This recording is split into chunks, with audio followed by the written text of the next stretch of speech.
திரு நவநீத், பாஜகவுடைய அழுத்தம் இருக்கு அப்படின்றார், உங்களுடைய முதற்கட்ட பார்வை? நம்ம தலைப்பில் நீங்கள் என்ன போட்டுறீங்க, பாயுவது யார் பதுங்குவது யாருன்னு சொல்லி போட்டுறீங்க. என்னை பொறுத்தவரைக்கும் பாய்வதும் பதுங்குவதும் திமுக தான். அதிமுக என்டிஏ கூட்டினா பாஞ்சிருவாங்க, அடிவருடிகள் என்னெல்லாமோ பேசிடுவாங்க, கண்ணா பின்னான்னு பேசுவாங்க, டெல்லிக்கு போனால் இது போனாங்க அப்படின்னு பாஞ்சிடுவாங்க. காங்கிரஸ் தமிழ்நாட்டில் சக்கரவர்த்தி அவர்கள் தமிழ்நாடுடைய நிதி நிலைமையை பற்றி பேசுகிறது, இல்லை நாங்கள் ஷீட் ஷேரிங் பற்றி பேசும்போது ஒன்றுமே பேச மாட்டாங்க, பதுங்கிடுவாங்க. இதுதான் திமுகவுடைய டபுள் ஸ்டாண்டர்டாக இருக்குது. ஸோ உங்கள் தலைப்புக்கு பார்த்தீங்கன்னா திமுகவுக்கும் திமுக அமைதியாக இருப்பதற்கும் நீங்கள் என்ன எப்படி முடிக்கல? இல்லை அதுதான் சொல்லுங்கள். இல்லை அமைதியாக இல்லை சார். அதனால் தலைப்பில் பார்த்தீங்கன்னா இதில் நம்ம பேசக்கூடிய எந்த கட்சிகளை முன்னாடி திமுக தான் இதில் ஒரு இடத்துல பாயிறாங்க, ஒரு இடத்துல பதவிறாங்க. மற்ற இடத்துல என்ன இப்போ தேசிய ஜனநாயக கூட்டணி அவங்க ஃபேர்ம் அப் பண்ணிட்டாங்க, அன்புமணி ராமதாஸ் இருக்கின்றார். இப்போ ஒரு கால் நீங்கள் இப்படி யோசிங்க, ஐயா பெரியவர் ராமதாஸ் அவர்கள் திமுக கூட்டணி அப்படின்னு சொல்லி வந்தாங்கன்னா அப்போ திமுகலேருந்து யார் வெளில வருவாங்க? ஸோ இன்னும் ஒரு டெலிபரேஷன்ஸ் திமுகவில் இருக்கிறது. அது நம்ம இன்னும் போக தான் அந்த சைடில் இருக்குது. இப்போ இதில் பார்த்தீங்கன்னா ஜனநாயகன் அந்த படத்துக்கு பார்த்தீங்கன்னா என்னை பொறுத்தவரைக்கும் சார் அவரே சொல்லிட்டார், ரிவைசிங் கமிட்டி போயிருக்கு, ப்ராசஸ்லாம் ரொம்ப தெளிவுபடுத்தி சொல்லிட்டார்.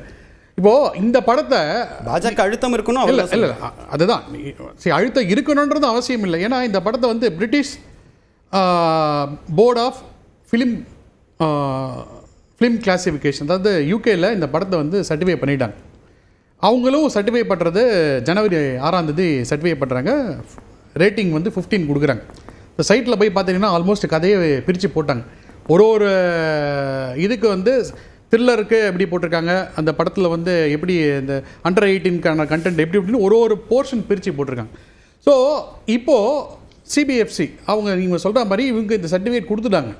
கொடுத்த பிறகு இவங்க ரிவைஸ் பண்ணுறதுக்கான சான்சஸ் ஹையாக இருக்குது. ஏன்னா அவங்க போட்டுக்கிற கண்டென்ட்டில் இவங்க ஏதாவது ஓவர்லுக் பண்ணாங்கன்னா இது பிரச்சனை ஆகிறதுக்கான ஒரு வாய்ப்புகள் வரக்கூடாதுனால சிபிஎஃப்சி அந்த ஹோல்ட் பண்ணியிருக்கலான்றது என்னுடைய பார்வையாக இருக்கிறது. ஏன்னா ரெண்டு பாடி கிட்ட போயிருக்காங்க, யூகேல இருக்கிற பாடி கிளியர் பண்ணிட்டாங்க வித் 15 அவங்க அவங்க அதுக்கு ஒரு பேராமீட்டர் வச்சுருக்காங்க. நீங்கள் அதை படித்து பார்த்தா அதில் என்னெல்லாம் பேராமீட்டர் மீட் ஆகுதுன்றது இருக்குது. ஸோ அதை அந்த தவறை பண்ணக்கூடாதுன்னு சொல்லி சென்சாரை போட்டு அந்த ஸ்டாண்டர்ட் எடுத்துருக்கலான்றது இருக்குது. ரெண்டாவது விஷயம், உங்களுக்கு யார் ஆட்சேபம் கொடுத்துருக்காங்க, அனானமஸாக ஒரு இது வந்திருக்கிறது அப்படின்னு சொல்லி சிபிஎஃப்சிலேருந்து சொல்லியிருக்காங்க. ஒரு பராசரன் அவர்களும் கேட்டிருக்காங்க. நீதிபதியே கேட்டிருக்காங்க அந்த டீடைல்ஸை கொடுங்கன்னு சொல்லி. அப்போ நாளைக்கு நம்ம அதை பார்க்க தான் போகிறோம், யார் அந்த அனானமஸ்ன்றது நம்ம தெரியும். அனானமஸ் இல்லை, அந்த போர்டில் இருந்த ஒருத்தர் என்னுடைய மாற்று கருத்து, என்னுடைய ஆட்சேபனை டிசன் ஏற்றுக்கொள்ளப்படலை, அதனால அவங்க அடுத்த லெவலுக்கு போயிருக்காங்க. சரி, ஓகே. இப்போ எதாக இருந்தாலும் நாளைக்கு தீர்ப்பில் சொல்ல போகிறாங்க என்ன இருக்குன்றது, டிரான்ஸ்பரன்சி இருக்க போகுது. ஸோ அதனால் இதில் பெருசாக நம்ம கொதிக்கக்கூடிய விஷயம் அது ஒரு திரைப்படம் தான். அது ஒரு அரசியல் கட்சி தலைவர் நடிச்சிருக்காருன்றத பொறுத்து அப்புறம் மக்கள் ஏற்றுக்கிறாங்களான்றது நம்ம பார்க்கணும்.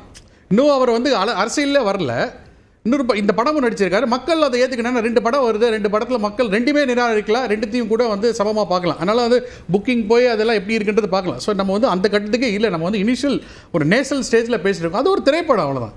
இந்த திரைப்படத்துக்கு அழுத்தம் கொடுத்து மத்திய அரசு என்ன இல்லை குளிர் காய முடியும் சொல்லுங்கள்? இல்லை என்ன நெகோசியேஷன் ஸ்கில் இருக்குன்னு சொல்லுங்கள்? இல்லை ஒன்றுமே கிடையாது. விஜய் அவர்களாக தான் என்ன சொன்னாரு, சிபிஐ வழக்கு வேணும்னு சொல்லி அவராக தான் கோரிக்கை வைக்கிறாரு. அதே சிபிஐ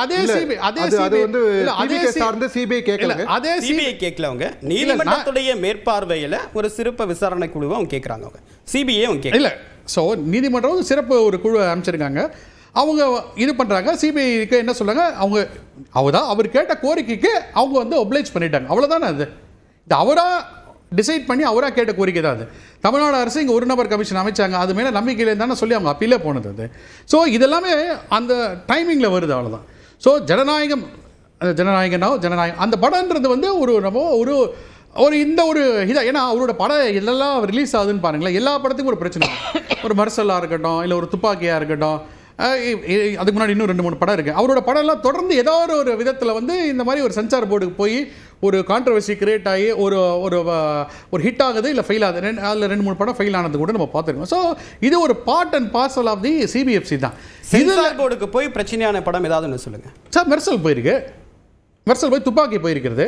அப்புறம் இன்னொரு படம் எனக்கு சரியா ஞாபகத்தில் இன்னொரு அவரோட சென்சார் தலைவாக்கு வந்து அனானிமஸ் லெட்டரின் காரணமா அதை வெளியிடுற பிரச்சனை சொல்றேன். அவருடைய படத்துக்கு எல்லாத்துக்குமே அதுல இருந்த கருத்து மெர்சல்ல அதுல இருந்த கருத்துக்காக தான் மோதல் ஏதாவது ஒரு வகையில சர்ச்சை இருக்கிறது நான் சொல்ல அவருடைய படத்துக்கு சென்சார் போர்டால எழுந்த பிரச்சனை சார் நான் சொல்றேன் இது வந்து சென்சார் போர்டுக்கு அவங்க கொடுத்துருக்காங்க அவங்க ரிவ்யூ பண்ணிட்டு கொடுக்க போறாங்க தேர் பவுண்ட் பை தி லா நாளைக்கு வந்து நீதிபதி தீர்ப்பு கொடுக்க போறாங்க அதை பார்த்தா முடிஞ்சு போச்சு அப்போ படம் ரிலீஸ் தான் பண்ண போறாங்க இல்லை வந்து அழுத்தம் கொடுக்க வேண்டிய அளவுக்கு இல்லை இப்போ என்ன ப்ராப்ளம்னா அவர் சொல்ற மாதிரி காங்கிரஸ் வந்து திடீர்னு வந்து ஒரு குரல் கொடுக்குறாங்க அதாவது காங்கிரஸ்ல 2 பிரிவாக இருக்காங்க அதில் வந்து தேசிய காங்கிரஸ் ஒன்று தமிழ்நாடு காங்கிரஸ் ஒன்றுன்ற மாதிரி இருக்குன்ற மாதிரி அவர் அண்ணாமலை கூட ஒரு குற்றச்சாட்டு வச்சிருக்காங்க அந்த மாதிரி ஒரு பிரிவினர் வந்து அதுக்கு ஒரு ஆதரவாக தெரிவிக்கிறாங்க இன்னொரு பிரிவினர் வந்து இப்போ சார் கூட அவர் வந்து ஆதரவு தெரிவிக்கலாம் பராசக்திக்கு இப்போ ஒரு பிரிவினர் வந்து ஜனநாயகன்னு பேசுவோம் சார் பராசக்திக்கு ஆதரவு தெரிவிக்கலாம் ஏன்னா அவங்களுக்கும் வந்து சென்சார் போர்ட்லேருந்து வரல ஆனால் காங்கிரஸில் இதுக்கு அந்த மாதிரி வரலையே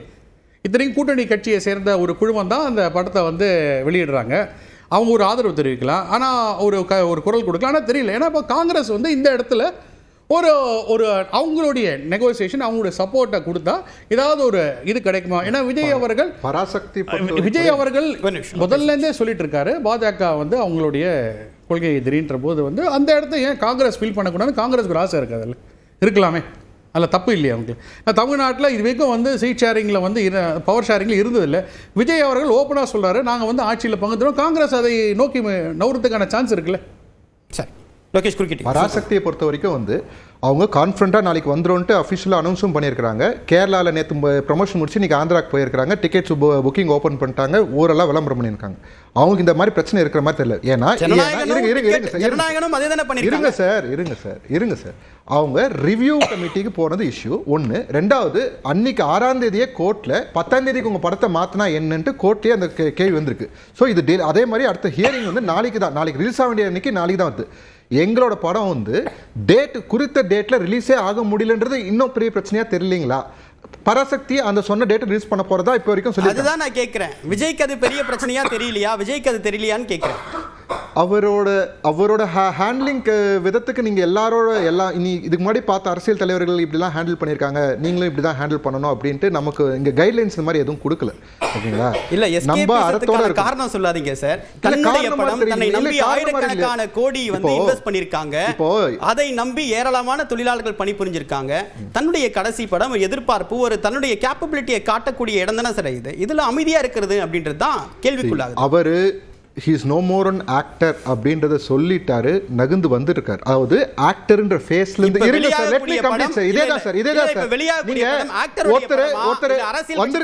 ஒருத்தர் நீங்க கேள்வி கேள்வியை விட லென்த் பதில் சொல்றதுக்கான டைம் ரொம்ப ஷார்ட்டா கொடுக்குது உங்க வழக்கம் அவரு சைலண்டா இருந்து வேலையை சேர்ந்து அவ்வளவுதான் பதில் சொல்ல முடியாம கேள்வி கேட்கறது உங்களோட வழக்கமோ பதில் சொல்ல விடாம கேள்வி கேட்கறது உங்க வழக்கமோ அவரு வேலையில செய்யணும்னு நினைக்கிறாரு நீங்க எப்படி சொல்ல முடியும் இவர் இப்படி தான் பதில் சொல்லணும் நீங்க வாய்ப்பு கேட்டீங்க உங்களுக்கு வாய்ப்பு கொடுத்தேன் நீங்க குறுக்கிட்டீங்க இப்ப லட்சுமிக்கு தான் வாய்ப்பு நான் தான் உங்களுக்கு தந்தேன் அதுதான் சார் சரி கேட்ட கேள்வி இல்ல சரி ஓகே ஆனா பதில் சொல்ல விட்டு பேசுங்க இல்ல உங்க சுட்டல நீங்க